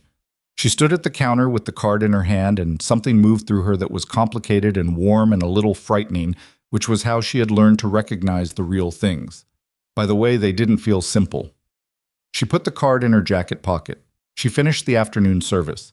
She counted the register. She locked up at 6. She called the number she had memorized 3 months ago and had not needed to save because it had embedded itself without effort. He answered on the second ring. "I got your card," she said. "I know." "You're still asking." "I told you at the Harrington that I don't ask things I don't mean." A pause. "I still mean it." She leaned against the back counter in the closed bakery, the lights down low, the street outside doing its Saturday evening thing. She looked at the photograph on the wall, her grandmother's kitchen, slightly crooked, exactly right. "You understand what yes means," she said. "It doesn't mean I stop being who I am. It doesn't mean I look away from the parts of your life that are hard. It means I'm in it with both eyes open, and I need you to be the same." "I understand. And when things shift, in whatever direction, I hear it from you." "Yes. And you accept that sometimes I'm going to push back on decisions, on what you tell me, on how you handle things, and you don't get to call that disloyalty." A long beat. "I'm going to find that difficult sometimes," he said. "I know. Do it anyway." Another pause. She could hear him breathing. Just that. The simple human sound of a person on the other end of a phone, not performing or managing, just present. "Then yes is my answer," he said, "to everything you just said." She looked at the photograph one more time. She thought about her grandmother standing in that kitchen, flour on her hands, something on the stove, the specific smell of it, telling her a 10-year-old Naomi that the most important ingredient in anything was the willingness to start over when the first version didn't work. You don't throw out the bowl, baby. You just start the batch again. "Okay," Naomi said, "just that. Just okay." Which was not a small word when you had spent enough years only giving it out carefully. "Are you closing up?" Damien said. "Just finished." "I'll come by, if that's all right." She looked around the bakery. The clean counter, the chairs stacked, the display cases lit and empty for the night. The sign Keisha's nephew had painted in the window, sugar and stone in uneven block letters, that she had never asked him to fix because the unevenness was part of it. The whole slightly imperfect, real, hers thing of it. That's all right, she said. She hung up. She turned on the counter lights. She put coffee on. She got out 2 mugs, the mismatched ones she used when she didn't care about matching, and set them on the counter side by side. She stood behind the counter she had worked for 3 years and waited for the bell above the door. Outside, the city moved through its Saturday evening with absolute indifference to the small, specific, hard-won thing happening inside one bakery in Crown Heights. 9 million people doing 9 million things, none of them knowing and none of them needing to. The bell rang. The door opened. Damian Moretti walked into Sugar and Stone, and this time he was not someone she had prepared herself for or managed her reaction to. This time she just looked at him the way you look at someone you have chosen with full information and clear eyes, which is different from every other way of looking at someone and harder to talk yourself out of later. He stopped inside the door. He looked at the 2 mugs on the counter. He looked at her. "You made coffee," he said. "I told you I would." He came to the counter. He sat down on the stool, the same one, the one he had sat on in February when he'd come to talk contracts and left, having signed something that neither of them had put on paper. He picked up the mug. He drank. She leaned on this counter across from him and held her own mug and looked at him. "The moose," she said, "at the Harrington. Was it actually as good as you said, or were you working an angle?" The corner of his mouth moved, that specific thing his mouth did. "It was the best thing I'd eaten in a year." "Okay," she said. "Good. Why does that matter?" "Because I need to know the moment we met was real." He looked at her. "It was the most real thing that had happened to me in a long time," he said, "without ornamentation, without the performance of sincerity, just the thing itself, said plainly into the quiet bakery, witnessed by nobody except her and the slightly crooked photograph on the wall." She nodded. She drank her coffee. They sat there together in the low light of a closed bakery on a Saturday evening in November, 2 people who had arrived at each other through a considerable amount of difficulty. And they didn't say anything for a while. And the not saying anything was comfortable in the way that only happens when you have already said the hard things and survived them. After a while, Damian said, "I have a question." She looked at him. "You have a lot of questions." "One more." "Go ahead." He put down his mug. He looked at her with the direct, unhurried steadiness she had come to understand was not coldness, but attention.